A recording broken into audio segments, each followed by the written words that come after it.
Engage, we run a global community of product managers on Slack with access to online and offline meetups. Pillar 3 is Employ. We operate a job platform and dedicated interview preparation courses to help you crack your dream job. So, with that note, let's begin the session now.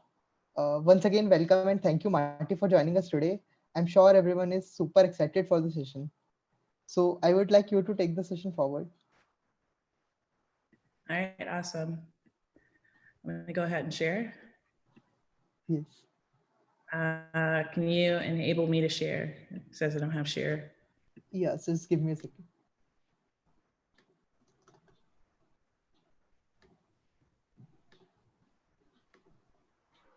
Can you share it now? I can. Okay.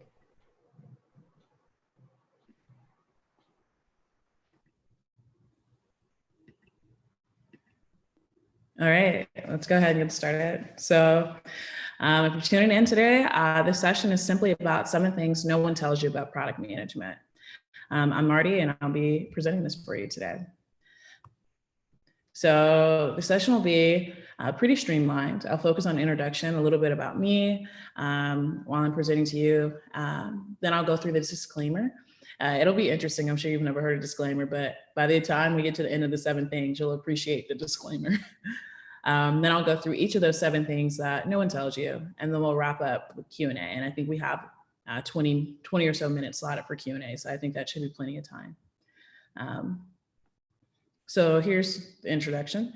I've been a product manager for 4 years. I started back in 2016, and I kind of worked my way up. Back in 2016, I started at pretty much the lowest level of product management, and I've worked my way up, and now I'm a senior manager at Salesforce.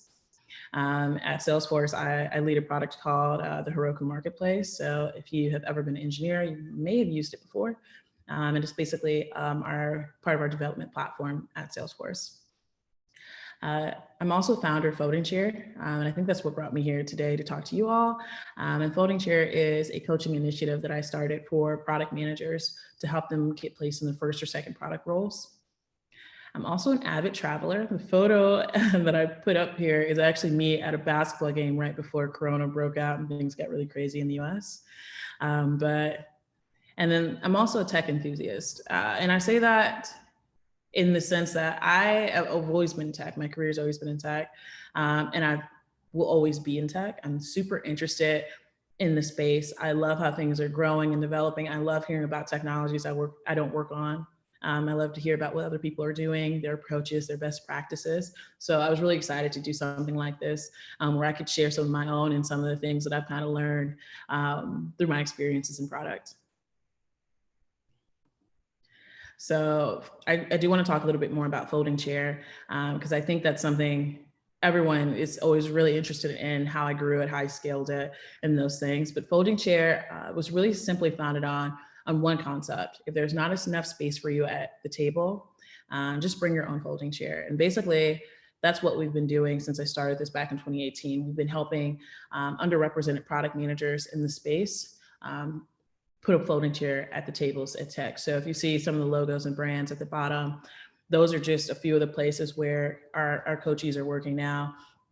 But we've helped dozens. And right now we're at just over $4 million in salaries created for those underrepresented managers. And it's really an exciting thing. It's something I'm super passionate about.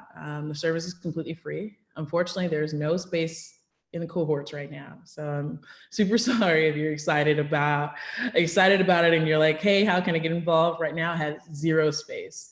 There's much more demand than I can handle right now. So one of the things that I'll be working on this year is really figuring out a way to scale it out and to create a platform where more people can join and be a part of it, whether they want to join as a coach and help me out, or if they want to join as a mentee and someone who's looking for an opportunity in product management.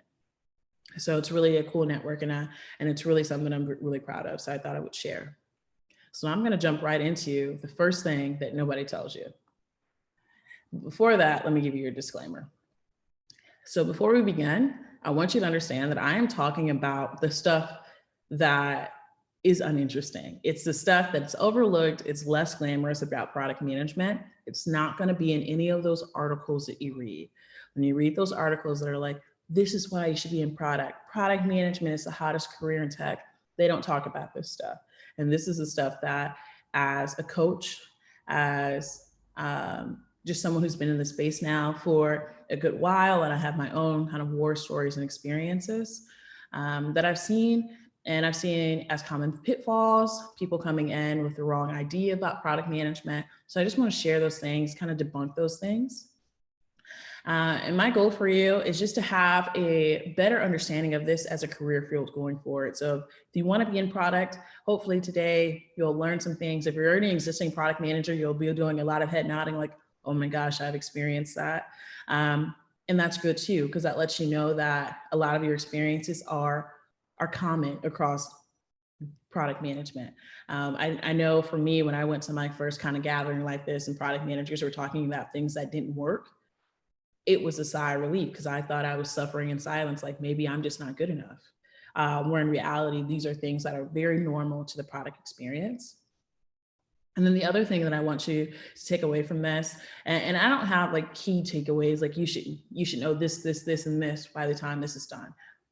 No focus at all on that. What I really want you to do is just to feel better prepared for pitfalls that are going to come, that are unavoidable. And if you really want to have a long career in product, you're going to deal with at one point or another. And I want you to feel set up for success when those things come. So you know what to do, you know how to migrate and move through it, and you're not coming into those situations blind. So if you've learned something today, if one person, I would just say, if one person learned one thing today, I think that makes it a good use of both my time and the group's time today. So now I will jump into number 7. You are not the CEO of your product. I know there are some people right now that are freaking out, like, what do you mean? That is what every article on the internet says. And as president of the US likes to say, that's fake news. You're not the CEO. And you're not the CEO of your product because you're simply not the CEO. There's a key difference between product managers and CEOs. People listen to the CEO because they have to, because the CEO is the boss. Product managers are not the boss. No one has to listen to you. They're not obligated to do that. And that's not your role on the team. Now, I will say most product managers, every CEO has once been a product manager. If you think about it, if you look at all the tech CEOs that are super popular, from Bill Gates to Mark Zuckerberg to even Jeff Bezos, they've all been product managers before, but there's a big difference. What you are, though, is you are a thought leader. You are the visionary for the product. You are the person that people are looking to come up with ideas for how things should be done. If someone knows the product better than you, then you need to work a little bit harder to figure that out. You should really be the subject matter expert for how your product is being built, how it works, all those things. People should, and it really creates a trust on the team. And when you have trust as a product manager, that's when you can really shine and really do some very cool things. And part of being successful in product is really leading through influence. Most product managers, until you get into the more senior levels, you're going to be an individual contributor, meaning you're not going to have people who work directly for you in most companies. If they're doing, agile, if they're doing, software development correctly, you're going to be an individual contributor. So it's really important that you know that it's all about influence. It's about cultivating a team environment where people are trusting you, but aren't necessarily obligated to listen to you. Now, if you're really struggling with this, you're like, oh my gosh, I thought I was going to be the CEO. What do you mean? This is so like dismantling. Hopefully it's not. I strongly suggest the book, How Do You Win Friends and Influence People by Dale Carnegie. It's an old school business book, but it'll really help you with some of those things. If you are struggling with it, or once you get into your role, you thought you had a handle on it and you're realizing you don't. I also like Leaders Eat Last by Simon Peck, but either one of those books will do the job. I know when I see this a lot when I work with new product managers. They'll come into the office, are super ready to go, and then they can't figure out, they get really frustrated because no one's listening to them. And it's like, you have to show people why they should listen to you, and you have to show people how you know your thing. And it kind of sucks, but when you come into a product role, you're essentially giving a whole lot of responsibility. Being a thought leader and visionary is a big job. And that's why the interviews are so hard. That's why there's so much pressure in the role. And that's why there's big rewards in the role. But if you can really master this, you can have a successful career in product. So moving on to number 6. Your key to success is relationships. And so that goes back into the influence thing I was just talking about, right? Relationships are everything in product management. And if you fail in product, and if you realize this isn't the job for you, I can guarantee you it's because you were not successful in the relationship building stage. Your engineers and your relationship with engineering teams, with engineering managers, with your stakeholders, that is all key to getting your job done. And if those relationships are struggling, if they are not going well, that can be really make or break for your career. I've seen product managers who've literally lost their jobs because they could not figure out how to get along with engineers. And it just became a point where it was so contentious, where it's easier for the product person to leave than to hire in 5, 6, 8 new engineers to work with this product manager. So really bear that in mind. No one's going to tell you that the key to success is relationships. They're going to say, no, it's building something really innovative. It's doing the big thing. No, it's not. It's people trusting you, liking you, and wanting to work with you. So my advice to you is to spend time cultivating relationships. I cannot stress that enough. Tuckman talks about 5 stages of team development. And if you've gone to business school or anything, you've heard about these, the forming, storming, norming, and performing and adjourning stages. That stuff matters here. Every time that you join in a new Scrum team or you join in with a new business team to start thinking about building products, that trust has to be created again. People have to trust you. They have to get over that hump, and then things start to work together, right? So spend time doing that. Relationships are built on trust, and trust is super foundational to being a strong product person. So when you're thinking about how you can grow and work through this stage when it comes, remember, if you want to be the visionary, people have to trust you as their teammate. Those things go hand in hand. So one thing I'll say, my current role, right? In current role, I have really amazing engineers who trust me and I trust them.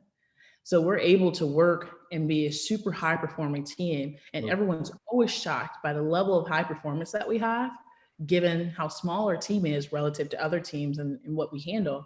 And that is all on relationships. So some of the things that I've done in my career, like we do regular team building exercises. If you're on virtual teams, you can still do this.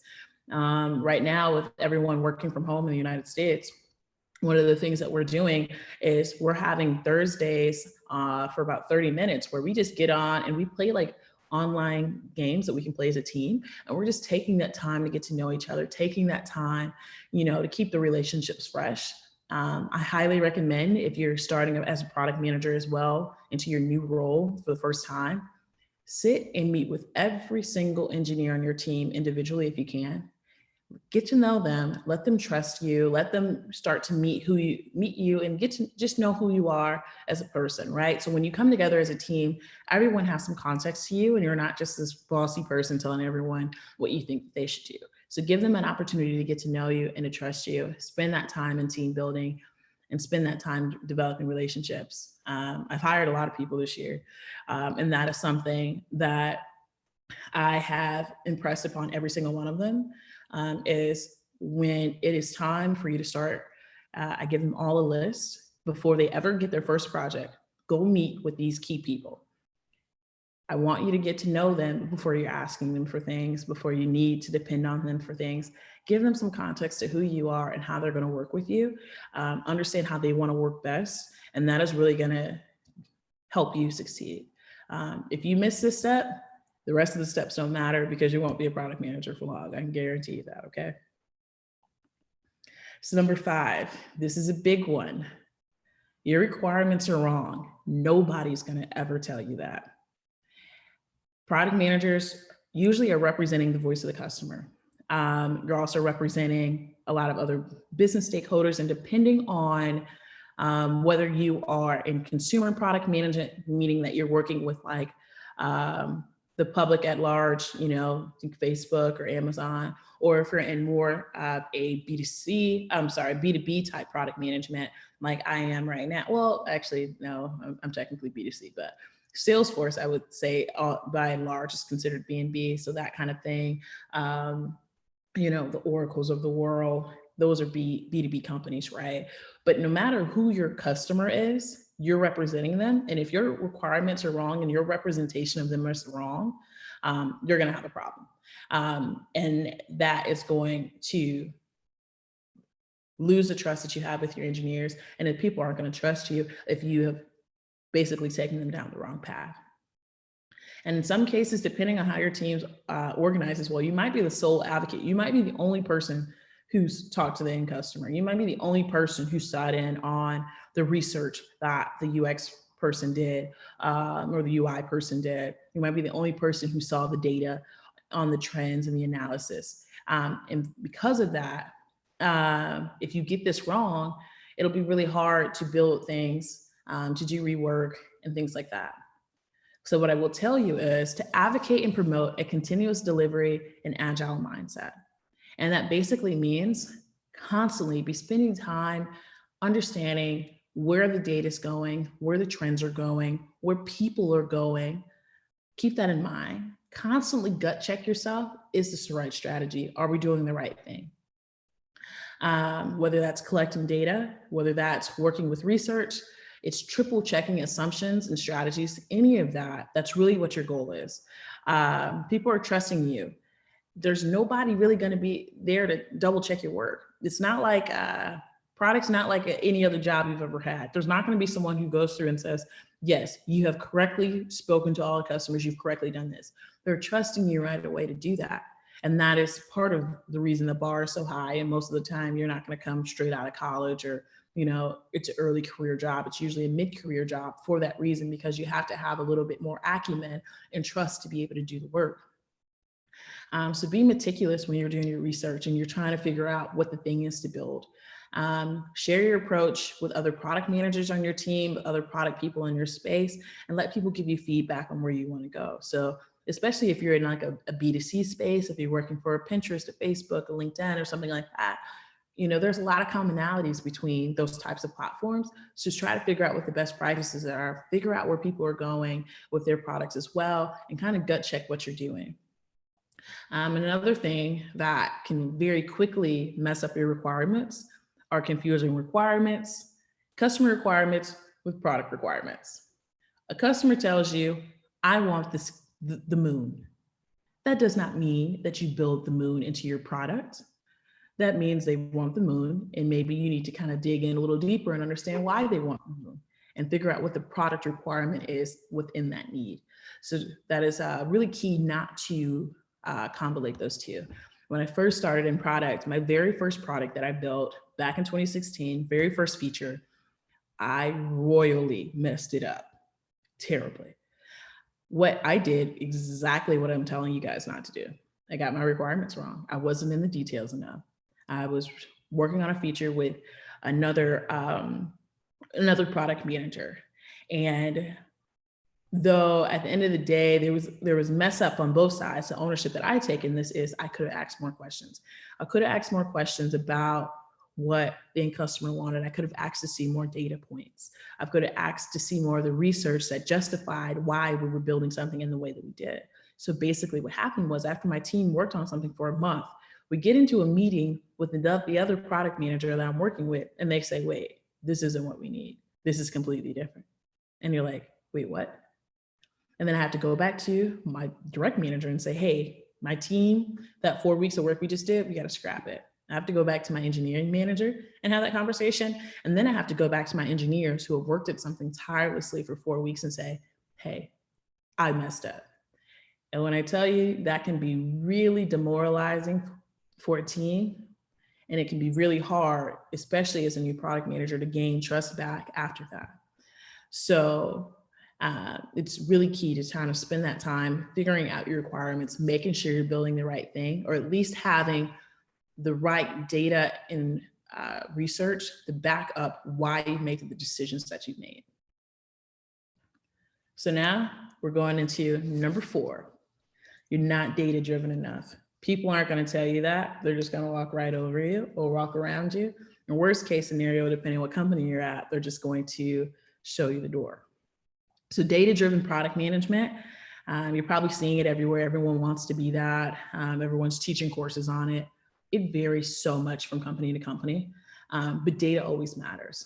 The more you collect, the more it inspires your work and the more successful you can be. All right. So, and this is another thing that kind of is a little different depending on if you're in a B2B type product environment versus B2C. In B2B product environments, a lot of times you can talk to your end customer. If you're building software for, like I said, an Oracle or something like that, you can go talk to business customers who might represent a large segment or industry that you're building for. When you're in B2C, you're completely reliant on data scientists, and data engineers. Now, you might be as well in B2B. I would definitely say in my role, I have to use a mixture of both because I do have enterprise grade customers where I can talk to them directly, but I also have millions of online customers who use our marketplace. And I have to depend on data and trends and analysis and things like that to understand what the right thing is to build. But one thing that's important is there's always data. I actually got that saying from one of my friends who works at Facebook. And she told a story about how she was building something and it was 0 to 100. And 0 to 100 things are simply things that let's go back. There we go. 0 to 100 things are simply things that are being built for the first time, meaning there's nothing that exists, that's 0, and then when we get done, that's the 100, right? And she kept being pushed by senior management to come up with more data points, whether that is qualitative data, quantitative data, whatever that is, there's always data. So think about it, work with your data scientists, work with your data engineers, or get really handy with SQL and those types of things to be always having data really tippy for you. You don't want to get into the trap of thinking that you have enough data. There's always more that you can get. You want to get enough that you feel comfortable making a decision. And make sure that you have data that supports why you built something, and then data that also supports the other end of it, which is, did I build this correctly? So you always want to have metrics that help you figure out what the thing is to build, but also metrics. You might hear them called key success metrics. You might hear them called KPIs, whatever that thing is, make sure you have them on both ends. And that's really how you do data-driven. Data drives you, then data will tell you where to stop. So that's what it is. And when you're designing things, I always make sure I design with key data outputs in mind, right? You want to design things and think about usage metrics. You want to have a good relationship and a good idea of how you are going to measure this thing at the end, whether it's measuring adoption or, like I was saying before, success and KPIs. So you kind of got a little preview to this one, but this one's an interesting one and probably the most controversial of all 7 things that I have in here. So I'd love to hear your feedback on this. If you've been a product manager before, you might identify with this one. And this is something that my first manager in product told me this. And I have seen it play out 100 times since. If you're successful, it's the team. If you fail, it's the PM. And this is in regards to building a feature not landing well, not performing. And this is really about failure. Failure is inevitable. If you're in healthy teams, people really should share the blame, but in reality, someone always has to take ownership of the mistakes that happen. And most of the time, it will come out on you. If the engineers built something that was super buggy, it's because the requirements weren't good enough. If QA missed it, it's because you didn't have a good enough acceptance criteria for them to test it. The data scientist missed a key piece of data, it's because you didn't ask the right probing questions or present the problem to them well enough to figure it out. And you can see how this thing keeps going and going and going, and somehow always comes back to you. So the thing to know about this is, if you don't fail, you don't grow. You can't skip this step. If you don't fail at product, then you're not doing product. And I don't know if I trust a product manager who hasn't failed at it. That's actually a question that I ask in my interviews is, tell me about a time you failed. And I want to hear people's raw, candid experiences. So a lot of times I talk about my experience, that first product I built where I failed that I shared earlier, where I messed up and I missed a requirement. But it's really important. This is, if you want to really build your career in product, you got to have a failure story. You're going to have a situation where things don't work out, and you've got to understand the ownership and where you could have done things better. Now, sometimes it really is other people, right? If an engineer doesn't push code, there was nothing you can do about that. You know, if something doesn't get released because a release project manager or something like that messes up, that's not on you. However, if you can adopt a mindset of taking ownership of things when it happens, to truly be a servant leader and to figure things out, you will have a really successful career. But yeah, a lot of people may not agree with this one. Like, no, if we failed, we all fail together. But I can guarantee you, your senior management believes number 3. If you're successful, everyone did a great job. Wow, you're not going to get additional kudos if it was successful, because they're expected to be successful because they hired you and you're a smart PM. But if it's failed, especially if you're the new PM and you're the new one in the bunch, it's probably something you could have done better. So something to think about, something to take in as you kind of move forward in your career. So number 2, this is another kind of trick of the trade, and a big one that I see new product managers fall into every single time. I've yet to see a new product manager not do this, and I did it myself, so that's why it's in here. You're the what, not the how. And that's this. Your role isn't to tell people how to do their jobs or how to contribute, how to build the software. You tell them what we should build, why it's important, and how you can deliver value. That is what you're focused on. But new product managers, they want to do everything because they've been told you have to own the whole experience end to end. No, good product managers empower other people to be able to do their jobs efficiently, so you don't have the mistakes that you have on number 3.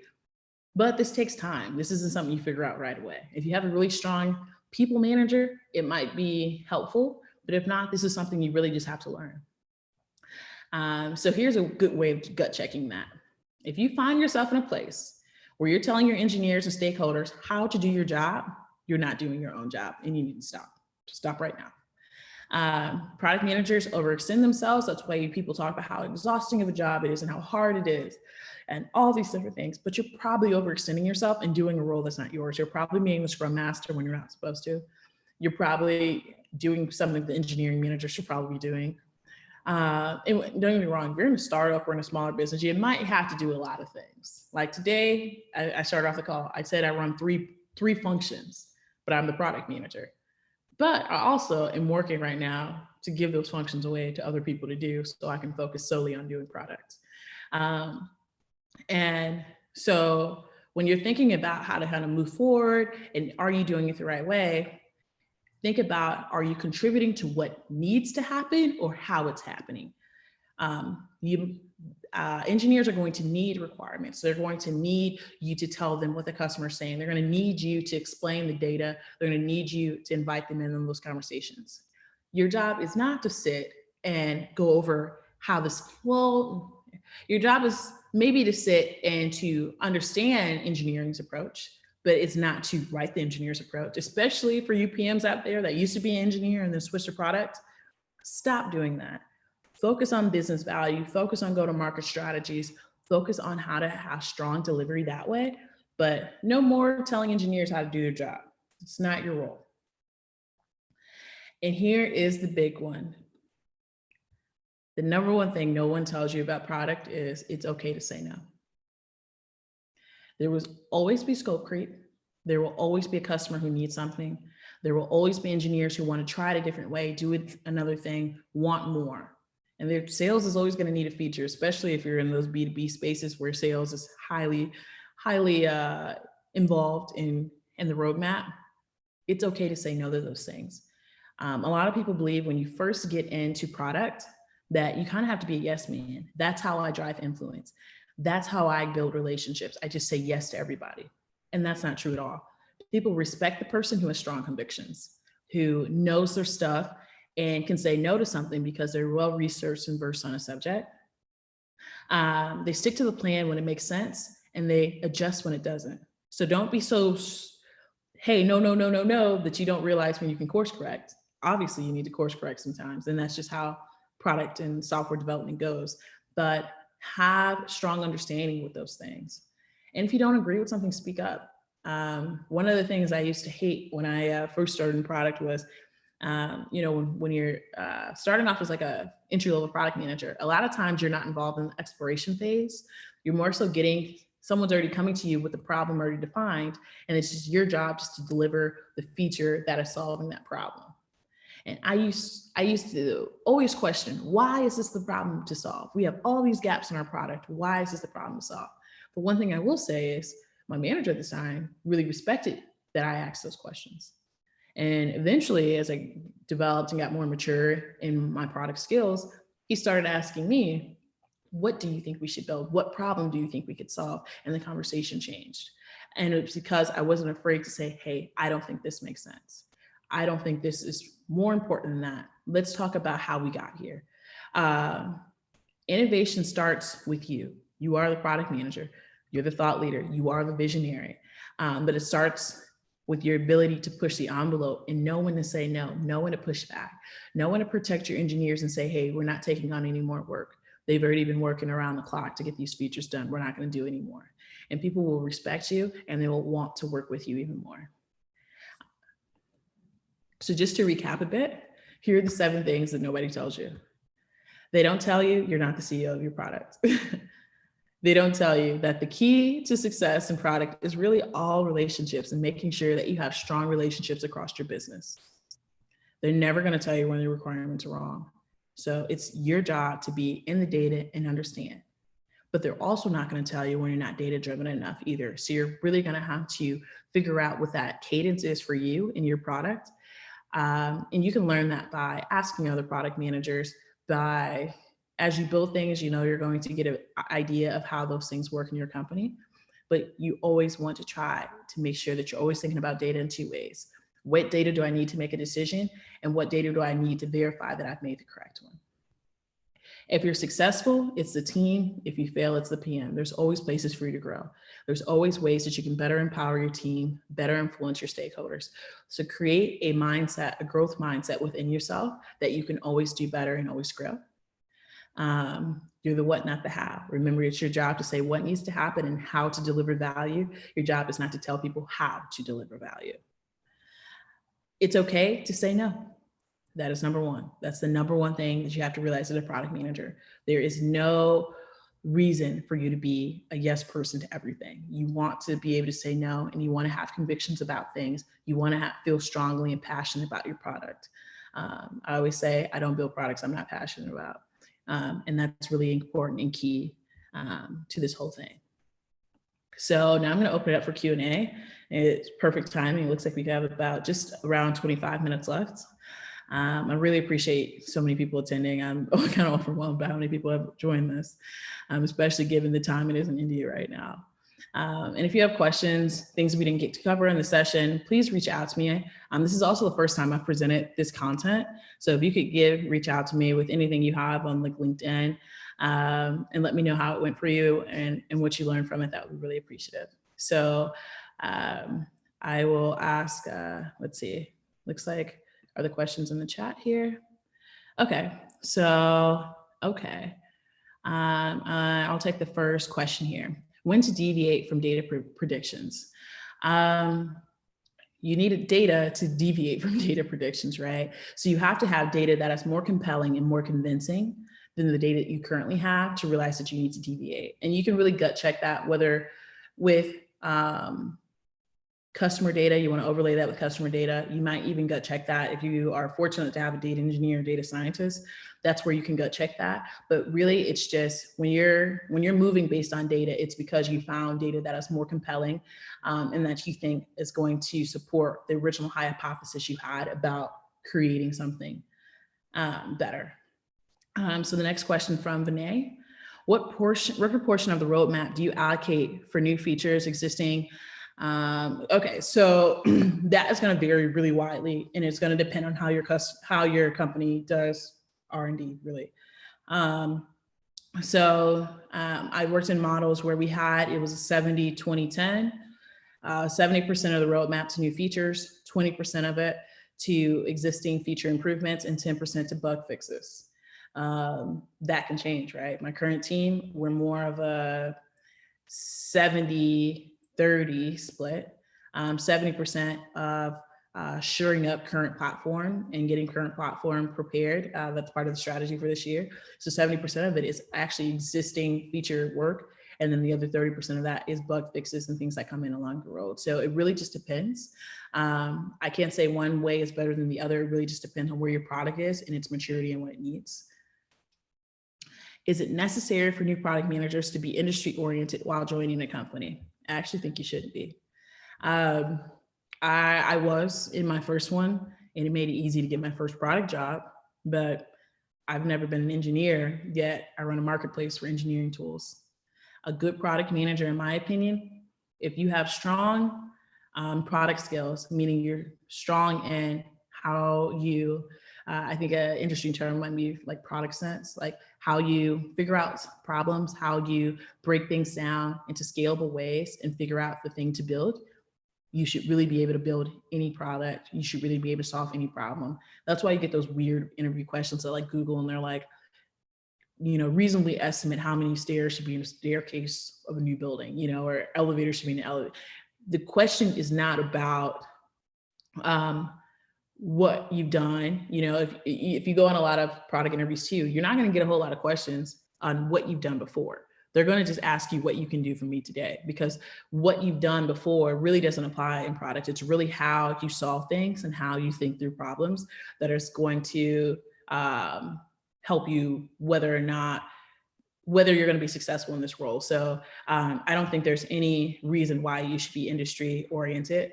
I always say the more products you build, the stronger you are at product management. And you should always be trying to build new and different products as often as possible. So I think I answered the question about when to deviate from data. What is the best thing a PM can and should do in a crisis time like this? Well, if you're an existing PM, try to motivate your team, work with your team, try to make sure that you guys are still pushing the envelope, but also have a lot of empathy. And mostly for your team, a lot of times the PM is a central part of the team. Most companies, product management is not inside of engineering. Those are two different functions. So you're not with the engineers, you're not with the data folks, you're not with the technical writers or the program people. You're your own person. But you can look at that like a lonely role, or you can look at it as like an opportunity to bring people together. So I would say one of the things I'm really focused on with my team is driving empathy for each other, checking in with each other in the morning, make sure everyone's doing okay, that they're taking the time that they need, being flexible with your delivery times. Like if you said you needed something this sprint and somebody's having a hard time, it's okay to push it to the next sprint. Make sure all your stakeholders know, like, hey, our team is pushing through this, but we're all kind of in a rough spot right now. And that way, if you do deliver a little bit later or things do come up along the path, your stakeholders are aware, no one's shocked about all this. And at the end of the day, you don't look like the jerk or the bad guy because you're pushing really hard when people are already experiencing so much trauma at home. Can't find the folding chair link. The folding chair link. There's not a link yet. We're working on the website. So there's not a link yet. Best way, if you want to ask me questions about it, is just to send me a message on LinkedIn. When do you decide whether data is important for features adoption or not? Data is always important for feature adoption or not. You never make that decision. It always is. If you're working in a place where it's not, be the person who's doing it. Like something I kind of hinted at a little bit for in the presentation is there's a lot of different flavors of product management. When I'm coaching people, when I'm mentoring you on industry standard. And this is something that I've kind of like cultivated and learned. I'm super involved in product groups. And so I hear a lot of different ways people do products. So I'm always looking for that streamlined approach. If you're in a place where data isn't important, and in a lot of companies, data is important, you should probably just learn how to do it and learn to have it and have it important in the adoption of your features. So there should always be a simple gauge of you built it. Only time you may not care about feature adoption is like you built a bug fix. You built something that wasn't customer facing. But as long as it's customer facing and someone is using it, you want to know about adoption, you want to know whether they're using it and how they're doing it. It's a really forgotten step, I would say, in product. A lot of people don't spend a lot of time understanding adoption. But to me, adoption helps you understand the next thing you need to build. So if someone isn't using that, you should figure it out. And I do know it's harder to in like B2B type of companies, because the adoption window for like a SaaS company is a lot longer. It takes, once you build something, it takes 6 months for the end user to get something. So it's harder to get that adoption feedback. By the time you're looking at adoption and you're getting enough information about it, sometimes it can be a year later. That does not mean forget about it. It's still important. And then when you're in B2C space, right, you can get adoption immediately. You release something, there's millions of customers, someone can use it immediately, right? But it's always something you should think about. But I understand that it is harder given the type of product management you might do. What portion of the roadmap do you allocate for new features? Oh, we answered that one already. The presentation is absolutely spot on. How do you say no to your top reference customer?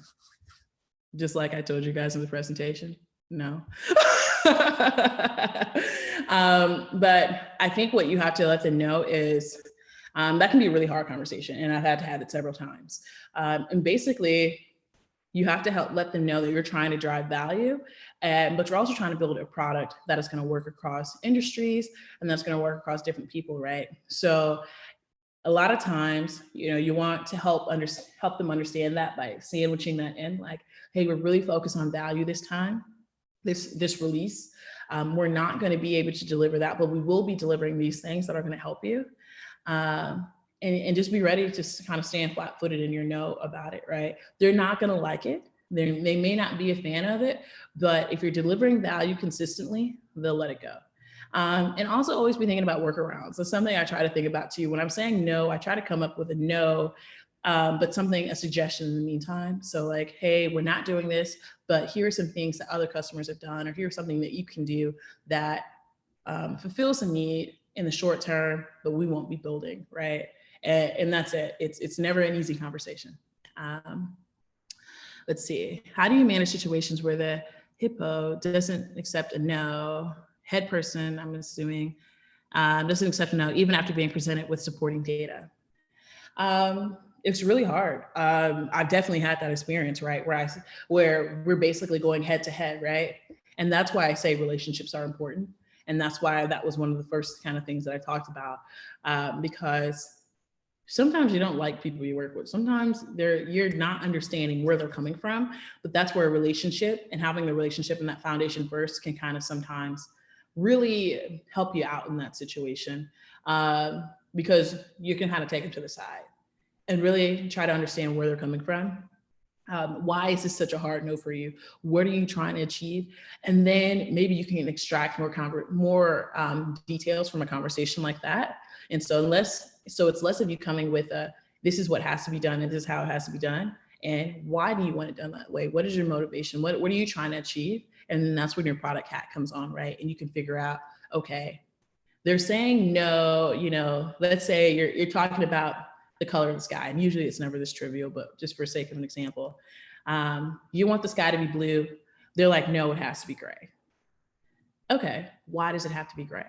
What are you thinking about? And they're like, well, I was thinking it has to be gray because blue's a little bright, Sometimes everyone does blue.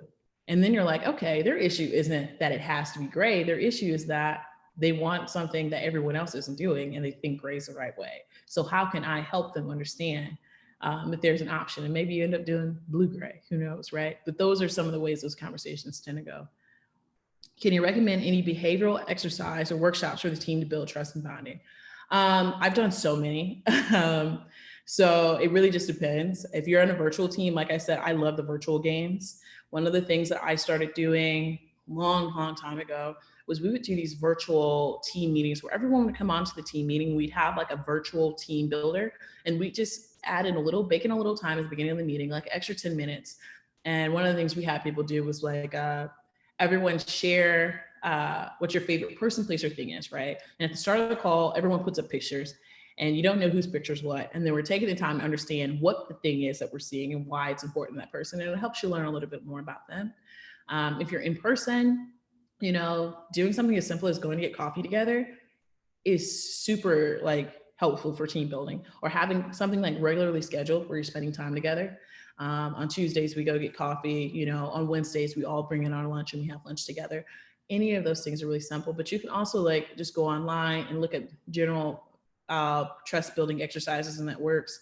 I had one Scrum team where once a month we all went on a team outing and we did things like go laser tagging, we went bowling, we did like go-karting. So it really just depends on the team, but there's so many different things and you can really get creative with it, and your team will appreciate you for it. So how do you say no when there's great pressure from C-level and other empowered persons? Again, I just say no. I think you can't be intimidated by that. At the end of the day, they're trusting you to do your job. And what you have to just remind them of is, hey, if you trust me to do this, you have to trust that my decision on this being a no and this isn't working is here. Now, but I would say when you get to the C-level conversation, you want to have your convictions lined up, your data lined up, your why lined up. If you're not doing something, you want them to clearly understand why. If it's a resourcing constraint, let them know that. They're C-level, they can get you more. If it is a simple, like we don't have the time constraint, like we don't have time to do this, well, C-level people have a way of creating more time.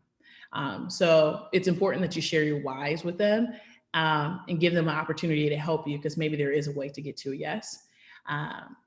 But it's just like my advice before, like you have to be flat-footed in your no. What should the role of intuition be in the new product feature decisions that one has to make as PM? So intuition's tricky, right? Intuition can really mess things up. So what I think about intuition, and sometimes I do have a hunch about things. I have a hunch this is the thing. That's why I say there's always data. That was where that point comes in. If you have an intuition about something, find some data to support it. Even if it's the smallest little piece of data, even if it's the smallest piece of customer feedback, just something that says, hey, I think this is worth it.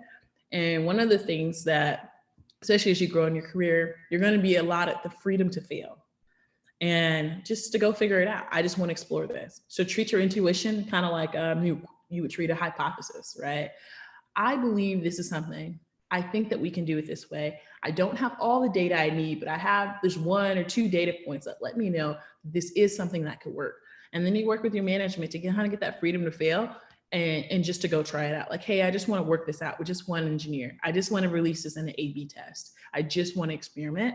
And some of like my coolest things that I've done, some of my biggest work up to this point was something that came out of an intuition. So intuitions aren't completely like a no. You just want to make sure that you're doing it in a very data-friendly way if you can, and in a way that your senior management, your stakeholders know that you're kind of taking a risk here, and that they kind of just need to trust you. If you have 2 products that need to be launched to 2 different customers at the same time, how do you set the priorities? Which one needs to be paid more attention? That's really on you, right? And there's so many different factors that go into that. Because it really is what's important. Why are you building the features? Is the feature something that has let's say a deal attached to it, right? Let's say you're doing B2B, right? And this customer is waiting on this particular feature because a deal is attached to it. And if we get them that feature first, then we'll get adoption first. We'll be able to close a sale for that. Money talks. Money for usually is the biggest driver. When I'm trying to make that decision is I want to understand how the end game, like where's the money at? Maybe it's a key capability. Maybe one feature is a key capability for your product that once you launch it and you get it out there, it'll actually help you get 10 more products or 10 more customers, where one might be a very niche feature, a very niche thing that you're building for a specific industry or a specific type of customer. So those are some of the things that I weigh in. So it's a little different, but I would definitely say figure out where the money is, and money usually helps make that decision. And people don't question money decisions. If you say we built this thing because there was $10 million associated with it, they're not going to ask you more questions about it. They're going to just trust you on it. Currently, when it's lockdown, all working from home, how can we still be a great team and build trust and get the momentum going? So yeah, like one of the things I said I'm doing currently with my team, on Thursdays, we've been having this we're calling it like water cooler time. And one of the engineers on my team, he's been finding games that you can play together. So one of the things we were doing was called Scribble.io. And it's basically like, if you've ever played Pictionary, it puts up a picture. Someone has to draw a picture on their screen. And we're doing this all on Zoom. Someone draws a picture and then everyone guesses what the picture is. And then if you get it right, you get points. If you don't, but it's just something that we're all doing, and it's fun and it's competitive, and it kind of takes you out of the mundaneness of being stuck in your house, your apartment. And that's something we're doing, and we love it. What are the metrics that I follow to set priorities? That's a really broad question. It depends on the priorities I'm setting and the metrics, right? But I think there's a book out there, can't remember what the guy's name is, but he talks about the ARM method, right? Metrics fall into acquisition, adoption, retention, or money. And that's where you're at. All your metrics will always fall into those things. So if you want to look up the ARM method, AARM, that talks about the kind of 4 buckets that your metrics fall into. And then when you know those buckets, you kind of figure out your priorities as a result. If your priority is to make money, you're at a startup and you need to make more money, okay, then you are going to use your monetary and money metrics to help you set priority. If your goal is, hey, we want to release this thing, we are trying to be more on par with other businesses in our space, maybe it'll be an adoption metric that you're really focused on, or retention metrics to make sure people are using it. So those are some of the things that you want to think about, right? It could be engagement as well. But once you know kind of like where you're at in that bucket, it'll help you figure out that priority.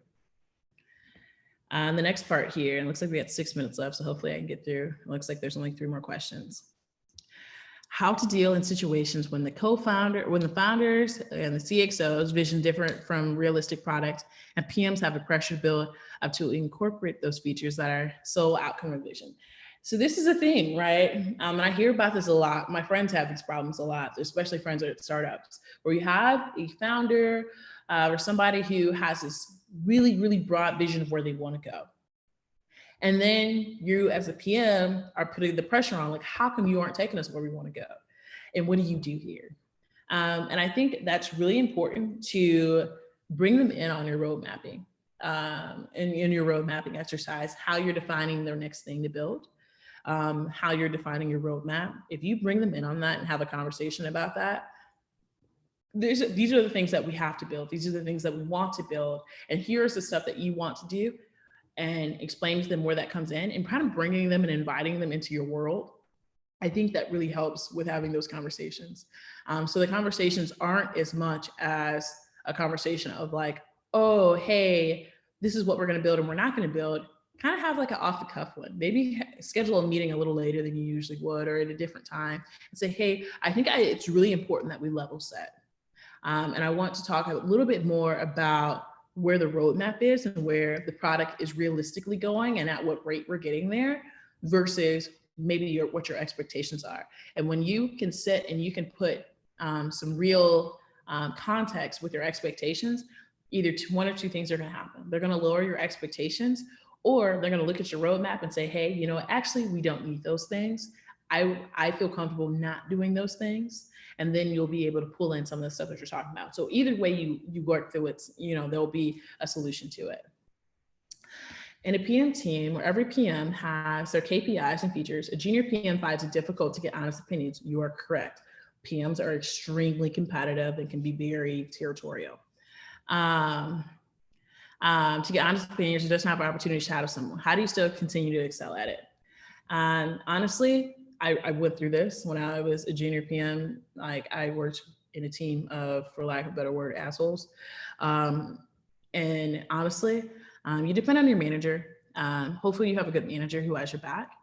You depend on your manager to do that, to help you with those things initially. And you keep working on building relationships. Eventually, those people will, the reason that they're like that is because you are, in fact, a junior PM, right? And they have to trust you. They have to trust that, hey, I'm willing to do this thing. I'm willing to work with you. A lot of PMs are like, why do I have to work with you? I don't need to, you know, and it's really kind of a crappy thing about PM culture.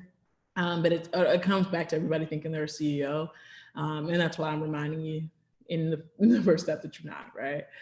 So you can be a better PM to other people when you are more senior. But Yeah, I would really depend heavily on your manager to really support you in that and to keep trying to build relationships with those PMs. I know it's going to be hard. I know they're going to come off very cold, but keep trying and ask their opinions. People like to be flattered and say like, hey, I heard that you're the best person at UI and UX features.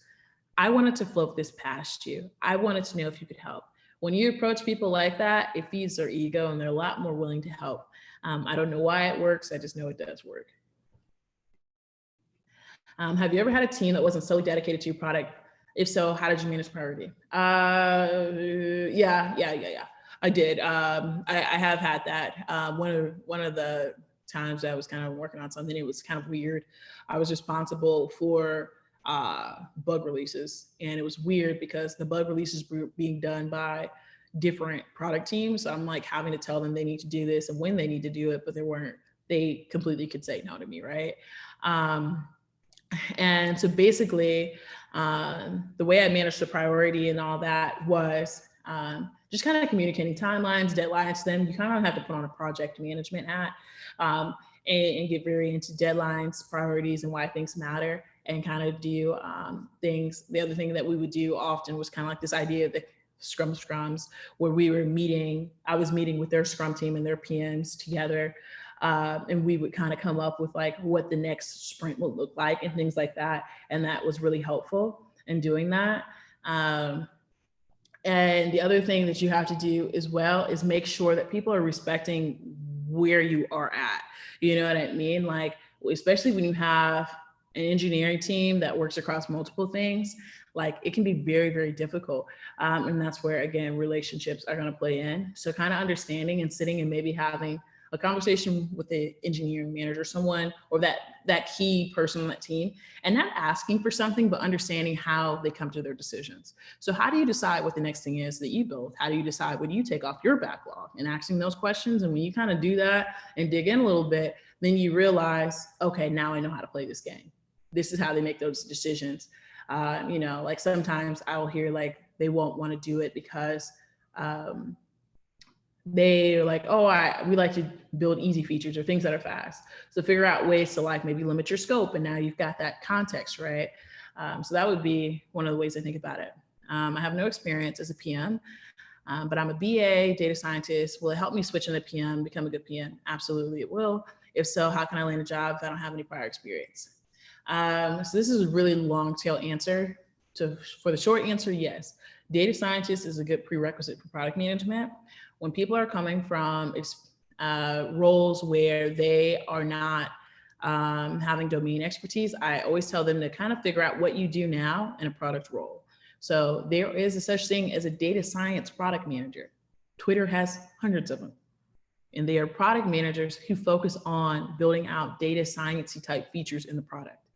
So those would be the type of roles that I would suggest looking for. There's roles that kind of marry what you currently do or what industry you're in into that. So before there was a question of like, how do I feel about industry knowledge being in product? And I was like, it doesn't matter. But sometimes it can be really helpful if you're coming from a non-traditional background to get into your first product role, because that's how I got into my first one.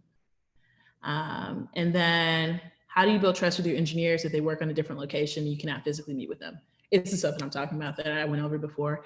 Doing those little team building exercises, taking the time to get to know them, meeting one-on-ones. I meet one-on-one with every engineer on my team over the course of 2 weeks. So at least every engineer on my team should meet with me at least twice a month individually for 30 minutes. We talk about nothing, we talk about everything. But in doing that, it starts to build relationships outside of work, outside of product. And I'm on a virtual team, right? So I'm meeting with these people and these guys, some of my engineers I've never met in real life, And so that's really how I approach it, and that's how I do it. And it is 9:32. So I believe my session is come to an end. So I think, do I just stop it here? Is that it? Yes. Awesome. So thanks a lot, Marty, for joining us today. I hope everyone would have enjoyed the session. This was really helpful. Awesome, thank you. And please do provide any feedback you can. Like I said, it's my first time doing this content, so I'm very interested to hear the feedback and if it was useful or if it resonated with you. Yes, Thanks. definitely. So we run a community of product managers on Slack. So it will be really great if you join us there. We'll run Yeah. a and we'll share a lot of uh, we do a lot of discussions around product. So this is one thing. Lastly, I would like to thank all the participants for joining us. So we have a lot of other interesting sessions as well lined up for the upcoming month. So you can join our product community on Slack. I'm sharing link in the chat section in a while. So you can go there and join the session. Apart from this, recording of the session will be published on a YouTube channel. So I'll share the link of YouTube channel with you, so you all can subscribe to a channel and and watch the recording thereafter. So that's all from my side. And thanks a lot, Marty, for joining us once again. Thank you. I appreciate it. Thank you.